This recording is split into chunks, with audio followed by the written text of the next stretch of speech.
तरबूज वाले अंकल ने वाकई में बिजनेस करने का एक तरीका समझा दिया है। कैसे, मैं आपको बताता हूं। एक्चुअली अगर आप वाकई में अपने बिजनेस में सक्सेसफुल होना चाहते हैं,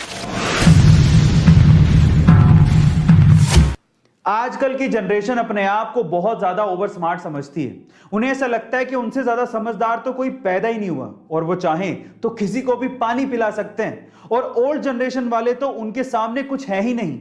अगर आप भी ऐसा सोचते हैं तो चलो एक कहानी सुनते हैं, उसके बाद फैसला करेंगे कि समझदार कौन है। तो हुआ कुछ यूं कि एक बूढ़ा सा आदमी अपने एक ठेले पे तरबूज बेच रहा था, और उसके लिए उसने ठेले के सामने एक बोर्ड लगा रखा था, और बोर्ड पे लिखा था एक तरबूज 30 रुपए का, लेकिन 3 तरबूज 100 रुपए के। ठीक है। अब वहां से ना एक बंदा जा रहा था, काफी यंग था, अपने आप को स्मार्ट समझता था। वो रुक गया, उसने बोर्ड पढ़ा, और बोर्ड पढ़ने के बाद अंदर ही अंदर हंसने लगा और सोचने लगा कि चलो आज अंकल के मजे ले लेते हैं। वो रुका, उसने अंकल को पहले 30 रुपए दिए और बोला एक तरबूज दे दो, क्योंकि एक तरबूज 30 रुपए का था। उसने फिर से 30 रुपए दिए और बोला एक और तरबूज दे दो। अंकल ने दे दिया। फिर बोला अंकल एक बार और 30 रुपए लो और एक और तरबूज दे दो। अंकल ने फिर दे दिया। फिर हंसते हुए बोलता है अंकल देखो, मैंने आपसे 3 तरबूज 90 रुपए में खरीद लिए और आपने बोर्ड पे लिखा है 3 तरबूज 100 रुपए के। अंकल बिजनेस धंधा वंदा आपके बस की बात नहीं है, इसे बंद कर दो, घर जाओ।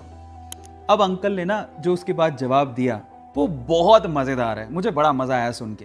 अंकल मंद मंद मुस्कुराते हुए बोला, बेटा आजकल के बच्चे बड़े स्मार्ट हैं, वो चाहें तो एक तरबूज खरीदने आए थे, वो एक तरबूज खरीद के निकल सकते हैं या फिर सीधे भी निकल सकते हैं, लेकिन मुझे बिजनेस सिखाने के लिए और मुझे अनपढ़ साबित करने के लिए वो मुझसे 3 तरबूज खरीदते हैं।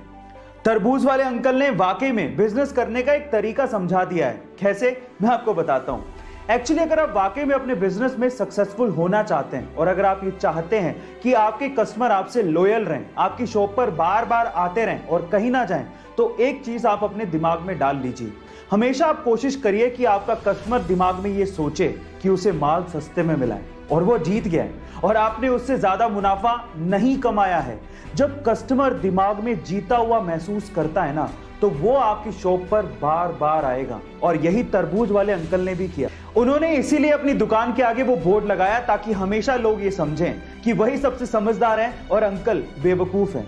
Now moral of the story, देखिए ऐसा है कि चालाक होने में और बुद्धिमान होने में काफी फर्क होता है। चालाक इंसान को ये अहंकार हो सकता है कि वो बुद्धिमान है, लेकिन एक्चुअली वो बुद्धिमान होता नहीं है, क्योंकि वही अहंकार उसकी बुद्धि को भ्रष्ट कर देता है।